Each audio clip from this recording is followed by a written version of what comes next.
No submundo do crime organizado brasileiro, onde lealdade é uma moeda mais valiosa que dinheiro e traição é punida com morte, poucos nomes despertam tanto o horror quanto o de Francisco Almeida. Durante quase 2 décadas, entre os anos 1990 e 2000, este homem construiu um império criminoso baseado numa filosofia simples e aterrorizante. Quem não está comigo hoje, pode estar contra mim amanhã. Francisco não era apenas mais um criminoso violento. Ele era um estrategista frio e calculista que transformou a paranoia em método de sobrevivência. Sua marca registrada não eram os inimigos que eliminava, mas os próprios aliados que mandava executar ao menor sinal de desconfiança. Companheiros de décadas, parceiros de negócios lucrativos, até mesmo parentes próximos, ninguém estava a salvo quando Francisco decidia que representavam uma ameaça. Na cidade de Ribeirão Preto, interior de São Paulo, o nome Francisco Almeida era sussurrado com terror. Delegados experientes admitiam nunca ter visto nada parecido. Um criminoso que matava mais aliados do que inimigos, que executava parceiros por suspeitas infundadas, que transformou sua própria organização num campo minado onde ninguém confiava em ninguém. O que você está prestes a descobrir vai além da típica história de ascensão e queda no crime. Esta é a trajetória de um homem que levou a desconfiança a níveis patológicos, destruindo tudo e todos ao seu redor numa busca obsessiva por controle absoluto. Uma jornada que começou com ambição legítima e terminou numa carnificina entre irmãos de crime. Antes de mergulharmos nesta história perturbadora, me conta aí nos comentários. Você já ouviu falar de casos onde criminosos eliminam os próprios aliados? Conhece histórias parecidas na sua região? Se você está curtindo este conteúdo investigativo e quer conhecer mais casos fascinantes do crime brasileiro, não esquece de se inscrever no canal e ativar o sininho. Garanto que a história de Francisco Almeida vai surpreender até quem pensa que já viu de tudo no mundo do crime. Para entender a ascensão de Francisco Almeida, precisamos compreender o cenário criminal brasileiro dos anos 1990. O país vivia um período de transformações profundas, a estabilização monetária com o Plano Real, a consolidação democrática pós-ditadura e, ao mesmo tempo, uma explosão da criminalidade organizada que acompanhou o crescimento econômico. O interior de São Paulo, especificamente a região de Ribeirão Preto, experimentava um boom econômico sem precedentes. A agricultura moderna, especialmente o cultivo de cana-de-açúcar, havia transformado a região numa das mais prósperas do país. Cidades médias cresciam rapidamente, atraindo investimentos, empresas e, inevitavelmente, organizações criminosas interessadas nesta nova riqueza. Ribeirão Preto, com seus 400 mil habitantes na época, havia se tornado um importante centro de distribuição de drogas no eixo São Paulo-Minas Gerais. Sua posição estratégica, conectada por rodovias importantes e com aeroporto regional, a transformou numa verdadeira plataforma logística para o tráfico. Cocaína vinda da Bolívia e Colômbia chegava à cidade para ser redistribuída para outras regiões, gerando enormes quantidades de dinheiro sujo. Diferentemente das metrópoles como São Paulo ou Rio de Janeiro, onde o crime organizado se estruturava em facções claramente definidas, o interior paulista operava através de grupos menores, mais personalistas, liderados por figuras carismáticas que controlavam territórios específicos. Era um ambiente perfeito para o surgimento de líderes como Francisco Almeida. O contexto político também favorecia essa expansão criminosa. A democratização havia trazido liberdades, mas também instabilidades institucionais. Polícias estaduais ainda se adaptavam aos novos tempos, muitas vezes com estruturas defasadas e recursos limitados. A corrupção, embora sempre presente, havia encontrado novas formas de manifestação numa economia em crescimento. Na década de 1990, o tráfico de drogas no Brasil ainda não havia alcançado os níveis de sofisticação que vemos hoje. Não existiam organizações como o Primeiro Comando da Capital, PCC, com estruturas hierárquicas rígidas e códigos de conduta estabelecidos. Em vez disso, o crime organizado se baseava em relações pessoais, lealdades familiares e alianças territoriais fluidas. Este ambiente de faroeste moderno criava oportunidades únicas para indivíduos ambiciosos e sem escrúpulos. Francisco Almeida surgiu exatamente neste contexto, um período em que a ausência de estruturas criminosas consolidadas permitia que líderes carismáticos construíssem seus próprios impérios através de violência, inteligência e, no caso dele, uma paranoia estratégica que se revelaria tanto sua força quanto sua destruição. A economia da droga no interior paulista funcionava de forma diferente das grandes cidades. Enquanto nas capitais o foco era o varejo para usuários locais, no interior a ênfase estava na logística, recebimento, armazenamento e redistribuição de grandes carregamentos. Isso exigia uma estrutura mais complexa, com armazéns, transportadoras de fachada, sistemas de lavagem de dinheiro e, principalmente, redes de proteção que incluíam políticos, empresários e autoridades locais. Francisco Almeida entendeu rapidamente que, neste ambiente, o verdadeiro poder não vinha apenas do controle da droga, mas do controle da informação. Quem soubesse primeiro sobre operações policiais, sobre novos carregamentos, sobre movimentos de grupos rivais, teria uma vantagem decisiva. Esta percepção moldou sua estratégia criminal desde o início. A cultura local também influenciou sua abordagem. No interior paulista, diferentemente das periferias urbanas, o crime organizado precisava operar com mais discrição. Não podiam haver tiroteios espetaculares ou ostentação excessiva que chamassem atenção. O sucesso dependia de manter aparências respeitáveis, enquanto se conduzia negócios ilícitos nos bastidores. Esta necessidade de discrição favorecia líderes como Francisco, que desenvolveram uma forma mais sutil e psicológica de controle. Em vez de demonstrações públicas de força, ele preferia métodos que mantivessem seus subordinados em constante estado de alerta e submissão. A execução de aliados desleais servia não apenas para eliminar ameaças reais, mas como ferramenta de controle psicológico sobre toda a organização. O sistema judiciário da época também apresentava vulnerabilidades que criminosos inteligentes souberam explorar. Processos lentos, comunicação deficiente entre diferentes jurisdições e recursos limitados para investigações complexas criavam um ambiente onde organizações bem estruturadas podiam operar com relativa impunidade, desde que evitassem chamar atenção excessiva. Francisco Almeida prosperou exatamente porque entendeu essas dinâmicas melhor que seus concorrentes.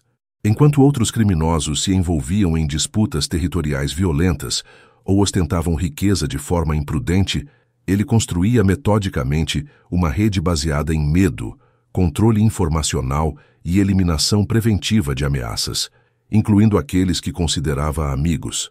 Francisco Almeida nasceu em 1965, na pequena cidade de Sertãozinho, a apenas 30 quilômetros de Ribeirão Preto. Filho de uma família de classe média baixa, cresceu num ambiente que misturava tradições rurais com as transformações da modernização acelerada que varria o interior paulista. Seu pai, João Almeida, era mecânico de equipamentos agrícolas e sua mãe, Conceição, trabalhava como costureira em casa. Desde pequeno, Francisco demonstrava características que prenunciavam sua futura trajetória. Era uma criança observadora e desconfiada que preferia brincar sozinho a se integrar aos grupos de colegas. Professores relatavam que ele era inteligente, mas perturbadoramente calculista para sua idade. Aos 8 anos, foi flagrado manipulando colegas para que brigassem entre si, enquanto ele observava os conflitos à distância. A infância de Francisco foi marcada por um evento traumático, que muitos especialistas consideram fundamental para entender sua personalidade posterior. Aos 10 anos, ele presenciou o assassinato do próprio tio Antônio Almeida, que havia se envolvido com contrabando de cigarros na fronteira com Minas Gerais. O assassino era alguém em quem Antônio confiava, um parceiro de negócios que decidiu eliminar a concorrência. Esse evento deixou uma marca profunda no jovem Francisco. Ele passou a observar obsessivamente os adultos ao seu redor, tentando identificar sinais de traição ou deslealdade. Desenvolveu uma filosofia precoce de que todo mundo pode te trair, então é melhor trair primeiro. Esta mentalidade moldaria todas suas relações futuras. Durante a adolescência, Francisco se destacava na escola não pelas notas, mas pela capacidade de manipular situações sociais. Ele nunca se envolvia diretamente em brigas ou confusões, mas frequentemente estava por trás dos conflitos, plantando boatos, criando desconfianças, orquestrando disputas que beneficiassem seus interesses. Aos 15 anos, Francisco começou a trabalhar na oficina do pai, onde desenvolveu habilidades técnicas que se revelariam úteis em sua carreira criminal. Aprendeu sobre veículos, equipamentos eletrônicos e, mais importante, sobre como as coisas funcionavam por dentro, uma metáfora que ele aplicaria mais tarde às organizações humanas. Foi também neste período que Francisco teve seu primeiro contato direto com atividades ilícitas. Um cliente da oficina, conhecido como Seu Carlão, estava envolvido com contrabando de autopeças e ocasionalmente pedia para Francisco fazer pequenos serviços, transportar encomendas, vigiar movimentos suspeitos, passar recados codificados. Francisco mostrou talento natural para essas atividades. Era discreto, confiável e, principalmente, demonstrava uma capacidade única de avaliar riscos e pessoas. Seu Carlão ficou impressionado com a maturidade do adolescente e começou a envolvê-lo em operações mais complexas. Aos 17 anos, Francisco presenciou outro evento que reforçou sua desconfiança patológica. Seu Carlão foi preso numa operação policial que claramente resultou de uma denúncia interna. O delator foi descoberto mais tarde. Era o próprio sobrinho de Seu Carlão, alguém que havia sido tratado como filho e que traiu o tio por uma quantia irrisória oferecida pela polícia. Esta traição familiar chocou profundamente Francisco. Se nem os laços de sangue eram garantia de lealdade, então ninguém poderia ser verdadeiramente confiável. Ele começou a desenvolver métodos para testar a lealdade das pessoas ao seu redor, criando situações artificiais onde poderia observar como reagiam sob pressão. Quando completou 18 anos, Francisco tomou uma decisão que surpreendeu sua família. Em vez de continuar trabalhando na oficina do pai ou procurar um emprego convencional, ele anunciou que iria trabalhar com negócios em Ribeirão Preto. Ninguém na família entendeu exatamente o que isso significava, mas Francisco já havia demonstrado que não era do tipo que aceitava questionamentos. Sua chegada a Ribeirão Preto, em 1983, marcou o início de uma transformação radical. Francisco rapidamente identificou as oportunidades que a cidade oferecia para alguém com suas habilidades específicas. O crime organizado local ainda era relativamente desorganizado, dominado por figuras mais antigas que dependiam de métodos tradicionais de coerção e violência. Francisco percebeu que havia espaço para uma abordagem diferente. Em vez de competir diretamente com os grupos estabelecidos, ele se posicionou como um consultor, alguém que poderia oferecer serviços especializados em informação, logística e resolução de problemas internos. Sua juventude e aparência respeitável o tornavam ideal para circular em ambientes onde criminosos óbvios não seriam bem-vindos. Seus primeiros clientes foram pequenos traficantes que precisavam de alguém para vigiar concorrentes, investigar vazamentos de informação ou identificar potenciais delatores. Francisco desenvolveu métodos sofisticados para estas tarefas, criando redes de informantes, sistemas de vigilância discreta e técnicas de interrogatório psicológico que não deixavam marcas físicas.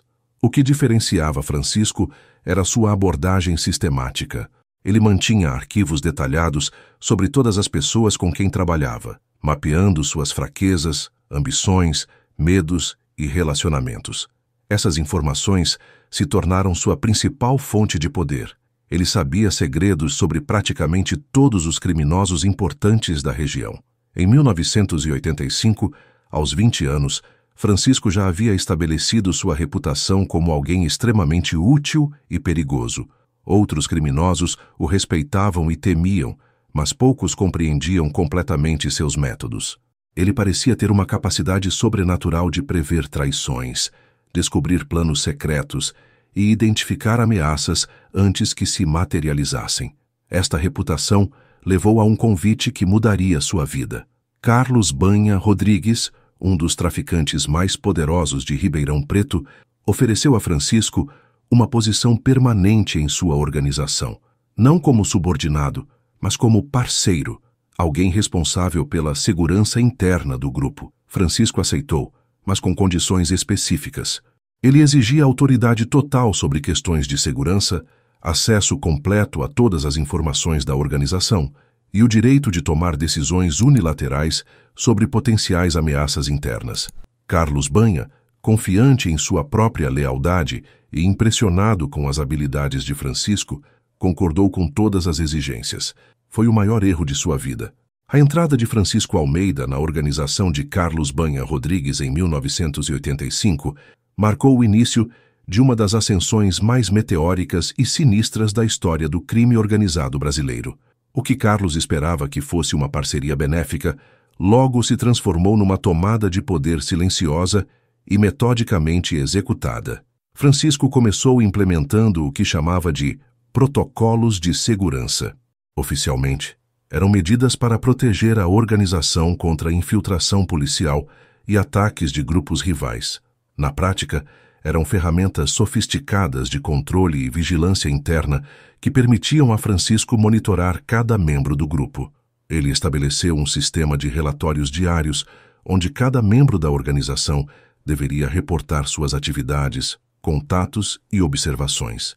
Criou uma rede de checagem cruzada, onde membros eram incentivados a vigiar uns aos outros.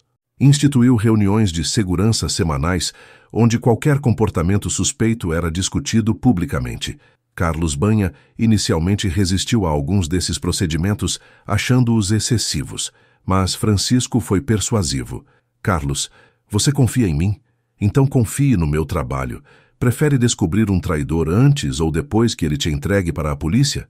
Essa lógica implacável convenceu Carlos a dar carta branca para Francisco. O primeiro teste veio em setembro de 1985. Francisco alegou ter descoberto evidências de que Marcão, um dos homens mais antigos e confiáveis de Carlos, estava repassando informações para um grupo rival. As evidências eram circunstanciais. Alguns encontros que poderiam ter explicações inocentes, conversas que poderiam ter sido mal interpretadas. Mas Francisco apresentou um caso convincente, completo com cronologias detalhadas, análise de comportamento e correlações com vazamentos de informação anteriores. Carlos ficou dividido. Marcão era quase um irmão para ele. Francisco pressionou. É exatamente por isso que ele é perigoso. Você nunca suspeitaria dele. É o espião perfeito. A execução de Marcão foi a primeira de uma longa série. Francisco convenceu Carlos de que traições internas eram uma ameaça maior que inimigos externos e que medidas drásticas eram necessárias para manter a organização segura. O assassinato foi conduzido discretamente. Marcão simplesmente desapareceu, com a versão oficial sendo que havia fugido após ser descoberto. O impacto psicológico foi devastador. Se Marcão, o braço direito de Carlos, havia traído a organização, então qualquer um poderia ser um traidor. A paranoia que Francisco havia semeado começou a crescer exponencialmente. Membros da organização se tornaram desconfiados uns dos outros, reportando qualquer comportamento que considerassem suspeito. Francisco capitalizou habilmente sobre esta atmosfera de medo. Ele se posicionou como o único capaz de identificar traições e proteger a organização. Gradualmente, outros membros começaram a reportar diretamente a ele, passando por cima de Carlos. Afinal, Francisco era o especialista em segurança. Quem melhor para receber informações sensíveis? Em 1986, Francisco orquestrou sua segunda eliminação importante.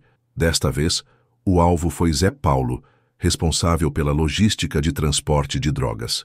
Francisco alegou ter interceptado comunicações que sugeriam que Zé Paulo estava desviando mercadoria para venda própria. Novamente, as evidências eram ambíguas, mas a apresentação foi convincente. Carlos estava começando a ficar desconfortável com as eliminações, mas Francisco argumentou que hesitação era uma fraqueza que poderia destruir toda a organização. Você prefere perder um homem que talvez seja inocente ou perder todo o negócio porque não teve coragem de agir? A lógica fria de Francisco era difícil de contestar. A morte de Zé Paulo consolidou o poder de Francisco sobre a organização.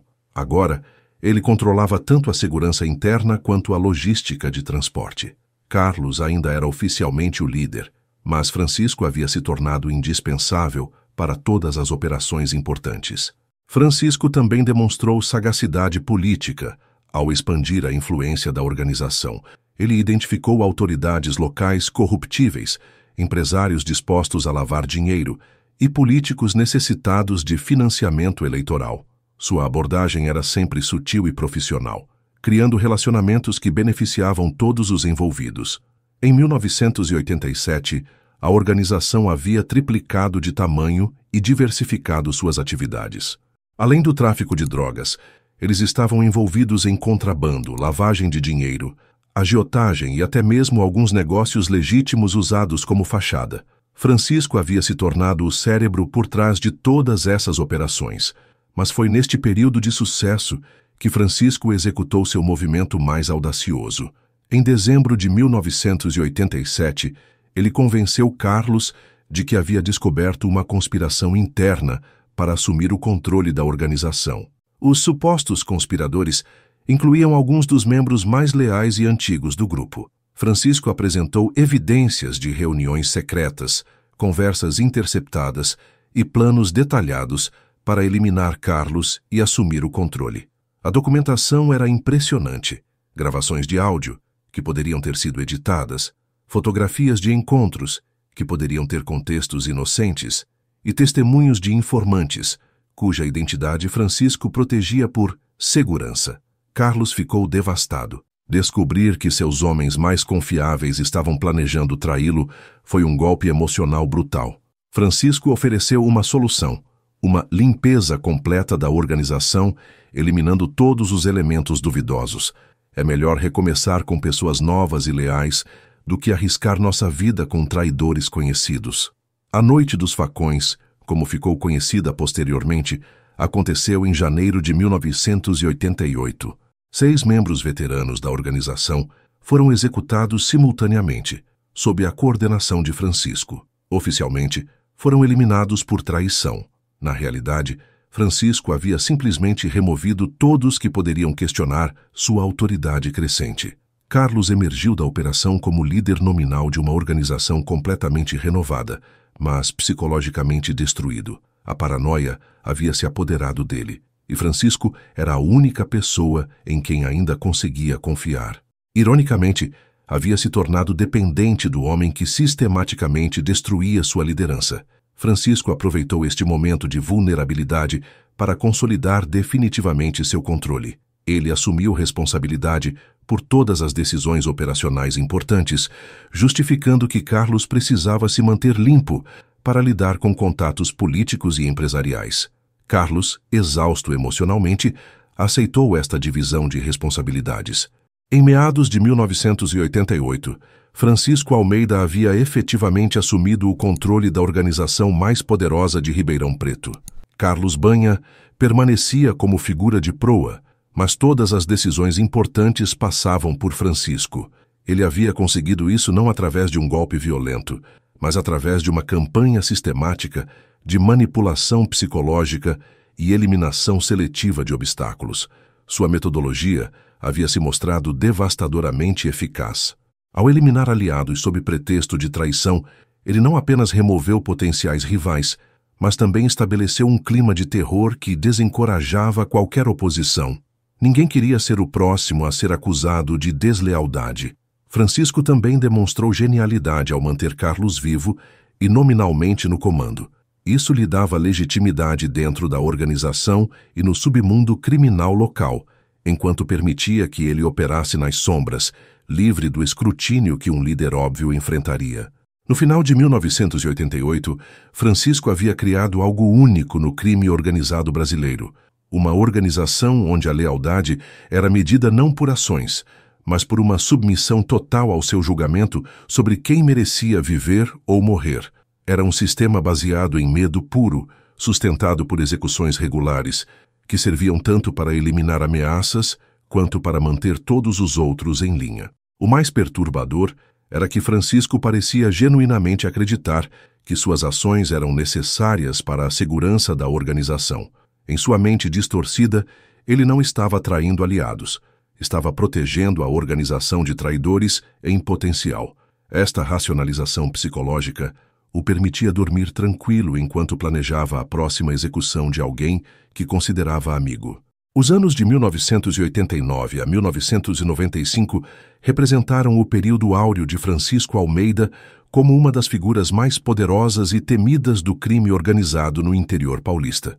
Com Carlos Banha reduzido a uma figura decorativa, Francisco havia assumido o controle efetivo de uma organização que se expandiu para além de Ribeirão Preto, estabelecendo operações em cidades como Araraquara, São Carlos, Franca e até mesmo na capital paulista. A marca registrada de Francisco durante este período continuou sendo a eliminação sistemática de aliados que julgava potencialmente perigosos, mas agora, com recursos praticamente ilimitados, seus métodos se tornaram mais sofisticados e psicologicamente devastadores.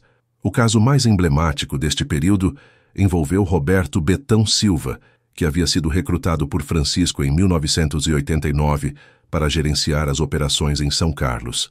Betão era conhecido por sua lealdade absoluta e competência excepcional. Durante 3 anos, ele transformou São Carlos numa das praças mais lucrativas da organização, nunca dando qualquer motivo para desconfiança. Mas em 1992, Francisco começou a desenvolver suspeitas sobre Betão. O motivo? Betão havia se casado e estava demonstrando sinais de querer uma vida mais estável. Para Francisco, qualquer mudança no comportamento de um subordinado era motivo de preocupação. Homens casados têm outras prioridades, ele costumava dizer, e outras prioridades significam lealdade dividida. Francisco passou 6 meses investigando Betão secretamente.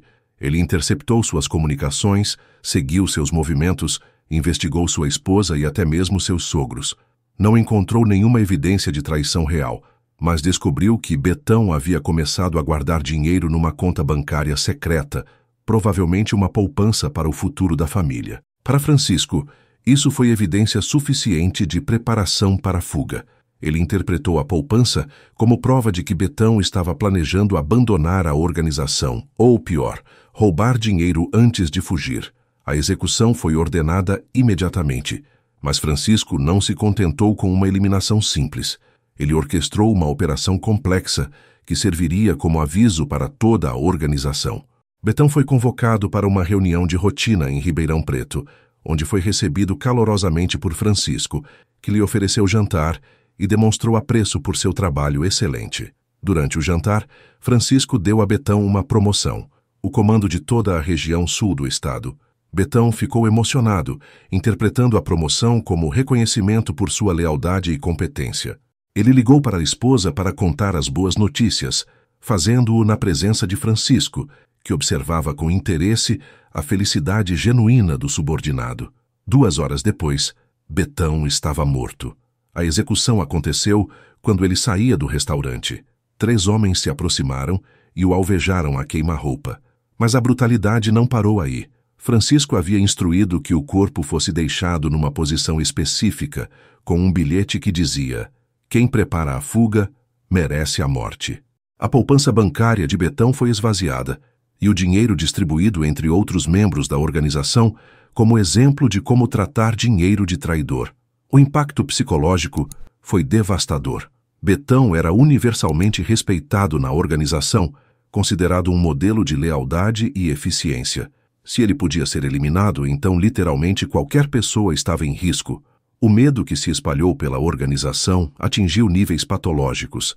Francisco capitalizou sobre este terror. Ele estabeleceu o que chamava de Tribunal de Lealdade, reuniões mensais onde qualquer membro da organização podia ser chamado para esclarecer comportamentos suspeitos. Estas sessões eram verdadeiros interrogatórios psicológicos, onde Francisco dissecava cada aspecto da vida pessoal e profissional dos subordinados. Durante uma dessas sessões, em 1993, Francisco eliminou 2 irmãos, João e Pedro Mendes, que controlavam o tráfico em Franca. O crime dos irmãos? Eles haviam comprado casas na mesma rua, demonstrando o que Francisco interpretou como formação de clã familiar dentro da organização. Para ele, laços familiares fortes entre subordinados representavam uma ameaça à sua autoridade central. A execução dos irmãos Mendes foi particularmente cruel. Francisco os convocou para uma reunião onde anunciou que estava preocupado com a segurança deles, devido a ameaças de grupos rivais. Ofereceu-lhes uma casa segura onde poderiam se esconder temporariamente. Os irmãos, tocados pela preocupação do chefe, aceitaram gratamente a proteção. A casa segura era, na verdade, uma armadilha. João e Pedro foram mantidos prisioneiros por 3 dias, durante os quais Francisco os visitava diariamente para verificar sua segurança. No 3º dia, ele revelou que havia descoberto evidências de que eles estavam planejando formar sua própria organização. As evidências eram fabricadas, mas apresentadas de forma convincente. Francisco deu aos irmãos uma escolha. Um deles poderia viver se executasse o outro, provando assim sua lealdade acima dos laços familiares. João e Pedro recusaram, afirmando preferir morrer juntos. Francisco pareceu comovido por esta demonstração de amor fraternal, mas ordenou a execução de ambos no dia seguinte. Esta operação estabeleceu um novo padrão na metodologia de Francisco. Ele havia descoberto que prolongar o sofrimento psicológico das vítimas antes da execução servia como ferramenta de controle ainda mais eficaz. Outros membros da organização começaram a ouvir histórias sobre os últimos dias dos irmãos Mendes, amplificando o terror. Em 1994, Francisco executou sua operação mais ambiciosa, a eliminação de Carlos Banha, seu antigo chefe e titular nominal da organização. Carlos havia se tornado um problema. Sua depressão crescente e uso de drogas o tornavam imprevisível e potencialmente perigoso. Pior ainda, ele havia começado a questionar algumas das eliminações mais recentes. A eliminação de Carlos precisava parecer natural ou acidental, já que muitos na organização ainda o respeitavam. Francisco orquestrou um plano elaborado envolvendo uma overdose simulada. Carlos, que havia desenvolvido dependência em cocaína, foi encontrado morto em seu apartamento, aparentemente vítima de uma dose adulterada. A investigação policial concluiu que foi acidente ou suicídio, mas dentro da organização, todos entenderam a mensagem. Nem mesmo o fundador original estava seguro se desafiasse Francisco. Com a morte de Carlos, Francisco emergiu oficialmente como líder único, consolidando uma posição que já ocupava na prática há anos. O período de 1994-1995 representou o auge absoluto do poder de Francisco. Sua organização controlava o tráfico de drogas em mais de 10 cidades do interior paulista, movimentava milhões de reais mensalmente e mantinha na folha de pagamento dezenas de policiais, funcionários públicos e políticos locais. Mas o aspecto mais impressionante de seu império era a disciplina férrea mantida através do terror. Francisco havia criado uma máquina de morte que funcionava com precisão cirúrgica, eliminando não apenas inimigos, mas qualquer pessoa dentro da própria organização que demonstrasse sinais de ambição independente, lealdade questionável ou simplesmente má sorte de despertar suas suspeitas. Durante este período, estimativas conservadoras sugerem que Francisco ordenou a execução de pelo menos 40 pessoas, e destas, mais de 30 eram seus próprios aliados. Ele havia transformado o conceito tradicional de organização criminosa, criando uma estrutura onde a sobrevivência dependia não de competência ou lealdade, mas de uma capacidade quase sobrenatural de adivinhar os pensamentos e humores do líder. Francisco desenvolveu rituais bizarros para manter o controle psicológico. Todas as sextas-feiras, ele realizava o que chamava de jantar da família, uma refeição obrigatória, onde todos os membros importantes da organização se reuniam em sua casa. Durante essas refeições, Francisco observava obsessivamente o comportamento de cada pessoa, interpretando gestos, expressões faciais e padrões de conversação. Membros da organização relatavam posteriormente que esses jantares eram experiências aterrorizantes. Ninguém sabia como se comportar. Ser muito falante poderia ser interpretado como nervosismo. Ser muito quieto poderia sugerir conspiração. Demonstrar muita familiaridade poderia indicar falta de respeito. Manter distância poderia sugerir deslealdade. Francisco também estabeleceu um sistema de confissões voluntárias, onde subordinados eram encorajados a reportar seus próprios pensamentos impuros ou dúvidas sobre a organização. Surpreendentemente, Muitos o faziam esperando que honestidade os protegesse. Na prática, essas confissões frequentemente se tornavam sentenças de morte. Francisco interpretava a honestidade sobre dúvidas como evidência de deslealdade fundamental. O caso mais bizarro envolveu Mário Santos, contador da organização, que durante uma confissão admitiu ter sonhado que Francisco morria num acidente de carro. Francisco interpretou este sonho como desejo subconsciente e ordenou a execução de Mário na semana seguinte. A mensagem para os outros foi clara. Nem mesmo pensamentos inconscientes escapavam do escrutínio do líder. Em 1995, Francisco atingiu o que muitos consideravam o ponto de paranoia absoluta. Ele começou a eliminar pessoas baseado não em ações ou palavras, mas em padrões estatísticos de traição. Usando métodos pseudocientíficos que havia desenvolvido, ele analisava fatores como histórico familiar, relacionamentos pessoais, hábitos de consumo e até mesmo preferências de entretenimento para identificar perfis de risco. Esta metodologia levou à execução de Antônio Ferraz, um jovem traficante que havia se juntado à organização apenas 6 meses antes. Francisco descobriu que Antônio tinha um irmão policial em outra cidade, informação que o próprio Antônio havia fornecido durante seu processo de recrutamento. Francisco determinou que esta conexão familiar representava um risco estatístico inaceitável, independentemente de qualquer evidência de traição real. A execução de Antônio foi particularmente elaborada. Francisco organizou uma festa de aniversário falsa, convidando toda a organização para celebrar o sucesso do nosso novo membro. Durante a festa, Francisco fez um discurso emotivo sobre a importância da família na organização. Abraçou Antônio publicamente e até mesmo lhe deu um presente caro.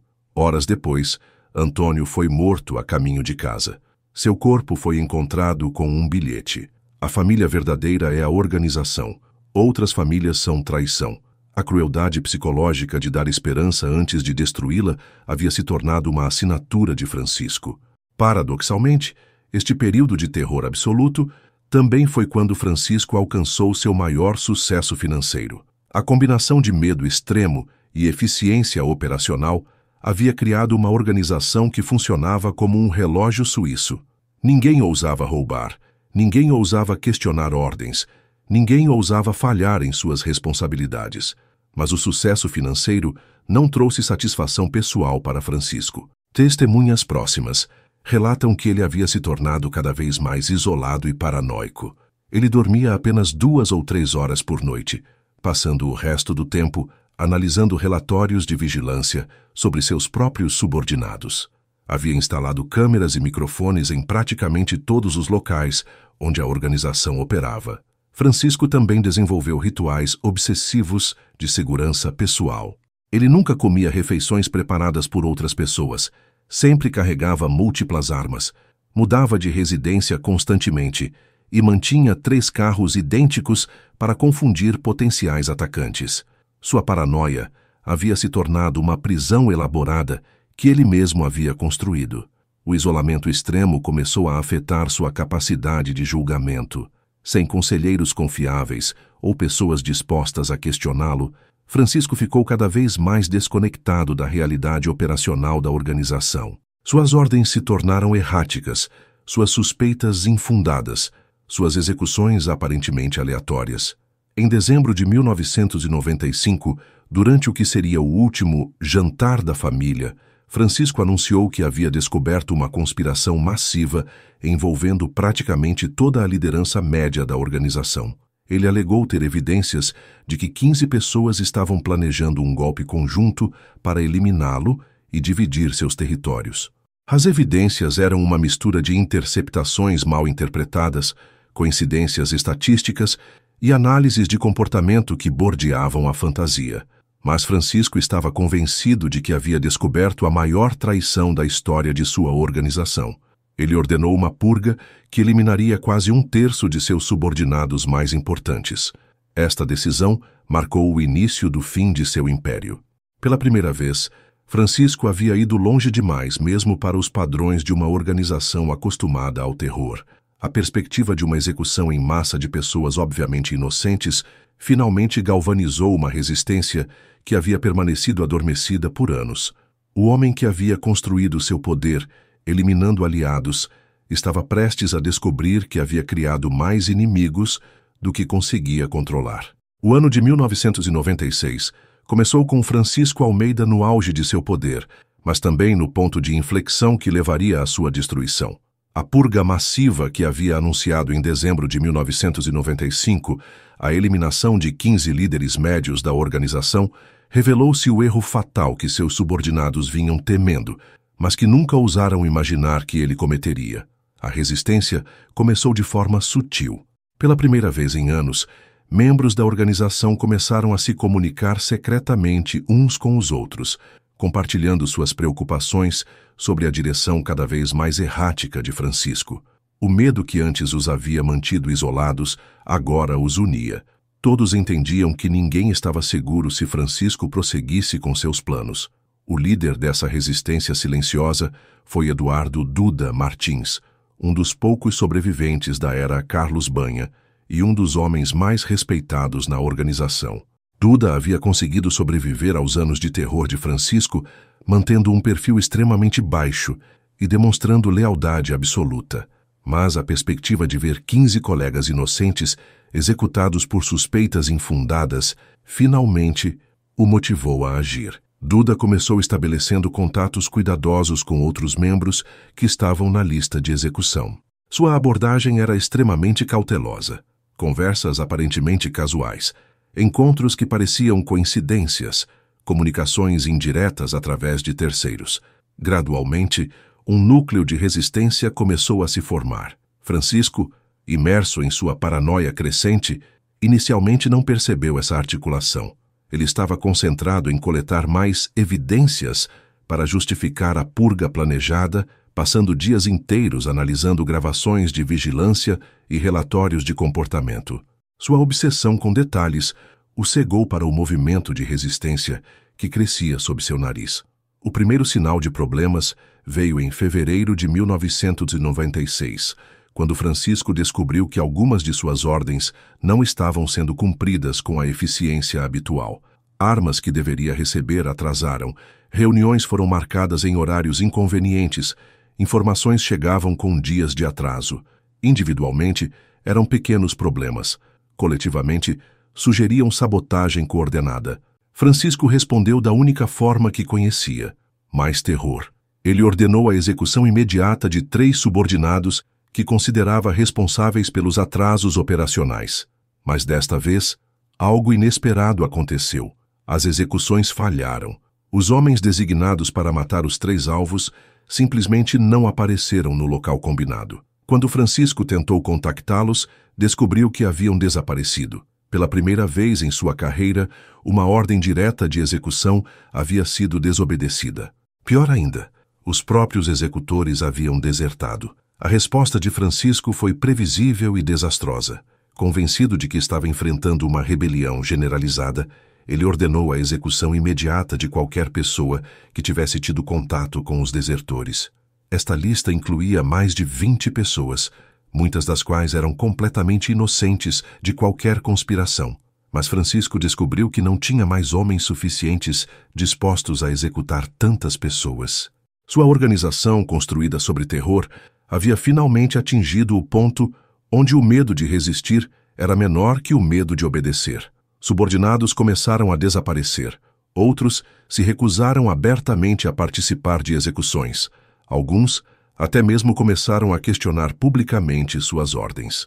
Em março de 1996, Eduardo Duda tomou a decisão final. Durante uma reunião secreta com os líderes da resistência, ele propôs algo que seria impensável apenas meses antes: a eliminação de Francisco Almeida. A proposta foi recebida com silêncio tenso. Mesmo considerando resistência, a ideia de matar o líder parecia impossível. Mas Duda argumentou convincentemente que não havia alternativa.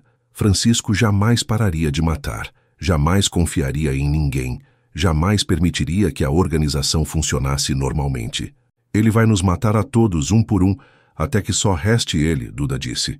A única pergunta é se vamos morrer como covardes ou como homens. O plano que desenvolveram era surpreendentemente simples. Francisco havia se tornado tão paranoico que raramente saía de sua residência fortificada, exceto para os jantares da família de sexta-feira. Estes jantares, ironicamente instituídos como ferramenta de controle, se tornaram sua única vulnerabilidade regular. A conspiração envolveu praticamente todos os membros remanescentes da organização. Mesmo aqueles que não participariam diretamente concordaram em não interferir. Francisco havia se tornado tão isolado que não tinha sequer um aliado genuíno disposto a alertá-lo sobre o perigo.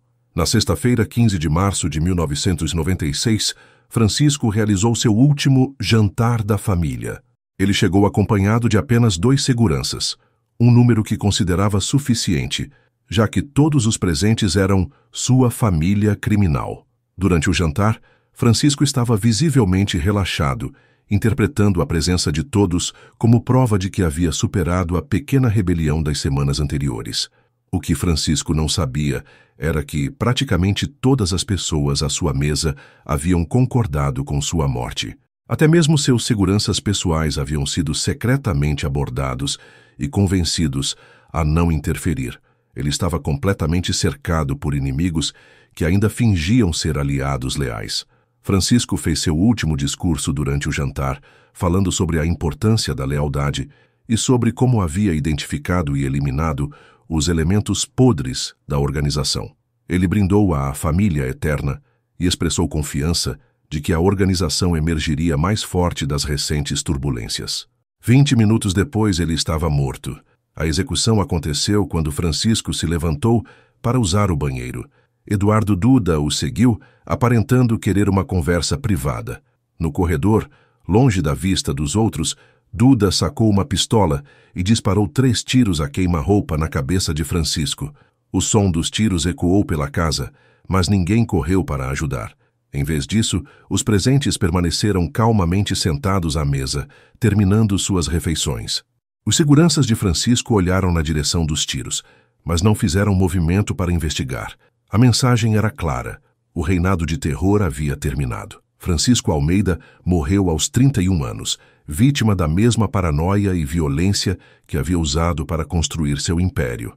Ironicamente, ele foi traído e executado por pessoas que considerava sua família, exatamente o tipo de traição que havia passado anos tentando prevenir através do terror. Sua morte foi seguida por um silêncio estranho.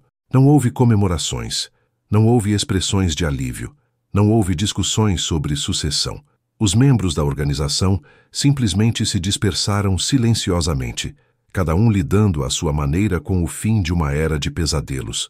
O corpo de Francisco foi encontrado 3 dias depois pela polícia, após denúncia anônima. A investigação concluiu que havia sido assassinado por inimigos criminosos, mas nunca identificou os responsáveis.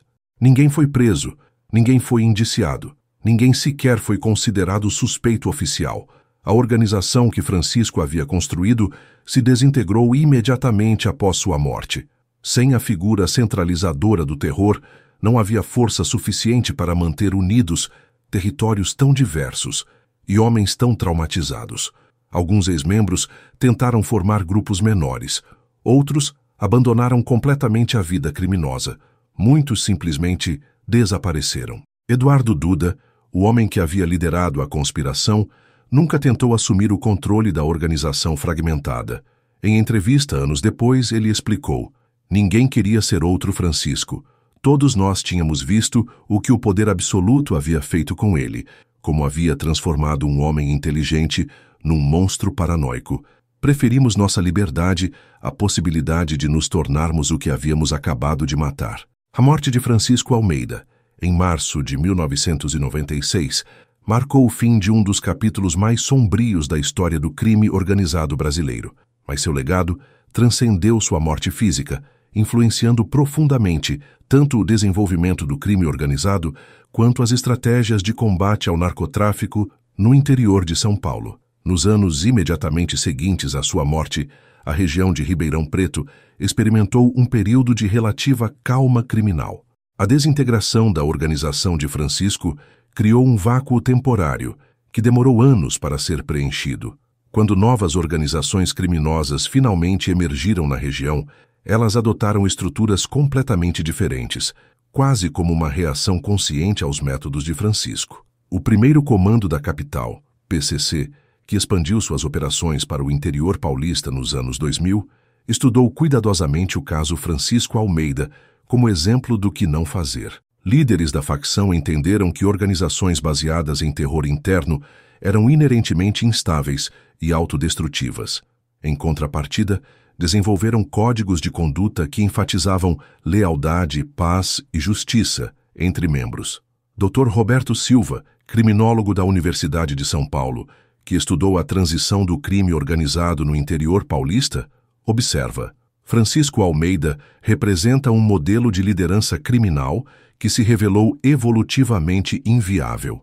Organizações modernas como o PCC aprenderam que terror excessivo interno gera mais instabilidade que controle. A longevidade do PCC comparada à organização de Francisco demonstra a superioridade de modelos baseados em códigos de conduta compartilhados. Academicamente, o caso Francisco Almeida se tornou objeto de estudos intensivos em criminologia, psicologia forense e sociologia do crime.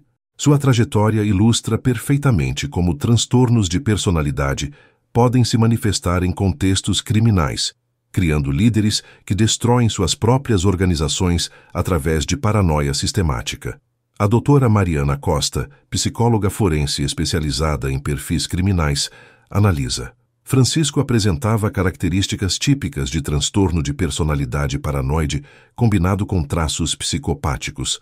A combinação é particularmente perigosa porque une capacidade de planejamento e manipulação com suspeitas irreais sobre traições.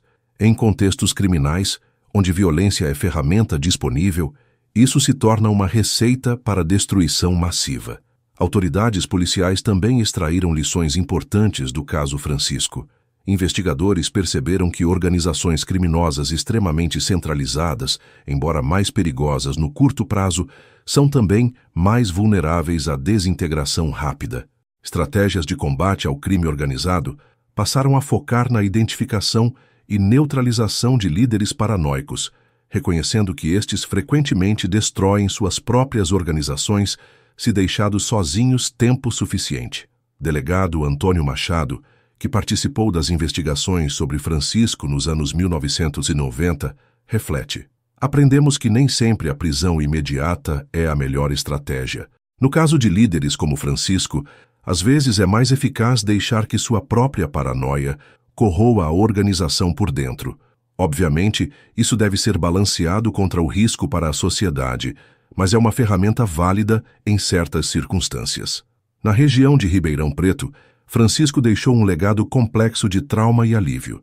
Muitos dos sobreviventes de sua organização nunca conseguiram se readaptar completamente à vida normal. Alguns desenvolveram transtornos de estresse pós-traumático, outros nunca mais conseguiram estabelecer relacionamentos de confiança. Eduardo Duda, o homem que liderou a conspiração contra Francisco, morreu em 2010 de causas naturais. Mais conhecidos relatam que ele nunca superou completamente as experiências vividas durante os anos de terror. Maria Santos, viúva de um dos homens executados por Francisco, ainda vive na região. Em rara entrevista concedida em 2018, ela disse: as pessoas não entendem o que foi viver naquela época. Não era só o medo de morrer, era o medo constante de que qualquer coisa que você fizesse, qualquer pessoa com quem conversasse, qualquer pensamento que tivesse, poderia ser interpretado como traição. Francisco havia criado um inferno na Terra, e todos nós vivíamos nele. Curiosamente, alguns aspectos dos métodos de Francisco influenciaram organizações criminosas posteriores, mas de forma invertida. O conceito de segurança interna se tornou central no crime organizado moderno, mas através de sistemas baseados em códigos de conduta e julgamentos coletivos, não em paranoia individual. A ideia de monitoramento de membros persistiu, mas através de estruturas democráticas internas, não ditatoriais. O caso também influenciou a cultura popular brasileira. Livros, documentários e até mesmo produções ficcionais se inspiraram na figura de Francisco para explorar temas sobre poder, paranoia e autodestruição. Sua história se tornou uma parábola sobre os perigos do poder absoluto e da desconfiança sistemática. Rodrigo Santos, autor do livro O Imperador da Paranoia, 2015, sobre Francisco Almeida, comenta: a história de Francisco ressoa porque todos nós reconhecemos elementos de paranoia em nossas próprias vidas. A diferença é que ele tinha poder de vida e morte sobre outras pessoas. Isso transforma inseguranças pessoais comuns em armas de destruição massiva. Talvez o legado mais importante de Francisco Almeida seja como exemplo negativo. Sua trajetória demonstra claramente que organizações baseadas exclusivamente em medo são insustentáveis a longo prazo. Mesmo no mundo criminoso, onde violência é ferramenta comum, existe um limite para quanto terror uma estrutura pode absorver antes de colapsar. Autoridades em segurança pública hoje reconhecem padrões tipo Francisco Almeida em investigações, usando indicadores como execuções internas excessivas, rotatividade alta de lideranças e comunicações paranoicas interceptadas para identificar organizações criminosas em processo de autodestruição. 3 décadas após sua morte, Francisco Almeida permanece como uma figura singular na história do crime organizado brasileiro. Ele não foi o criminoso mais rico, nem o mais poderoso, nem o que causou maior dano à sociedade, mas foi, possivelmente, o que mais claramente demonstrou como a paranoia pode transformar um líder competente num destroyer sistemático de sua própria organização. Sua história serve como lembrança de que, mesmo no mundo sem lei do crime organizado, existem limites para a viabilidade de estruturas baseadas exclusivamente em terror. Francisco Almeida construiu um império através do medo, mas descobriu tarde demais que medo extremo, quando aplicado indiscriminadamente, não gera lealdade, gera resistência fatal. O homem que passou anos eliminando aliados por suspeitas de traição acabou sendo traído por praticamente todos ao seu redor, numa ironia que apenas confirma a insustentabilidade de seu modelo de liderança. Francisco Almeida se tornou vítima de sua própria metodologia, provando que até mesmo no crime organizado, a paranoia absoluta é um caminho garantido para a autodestruição.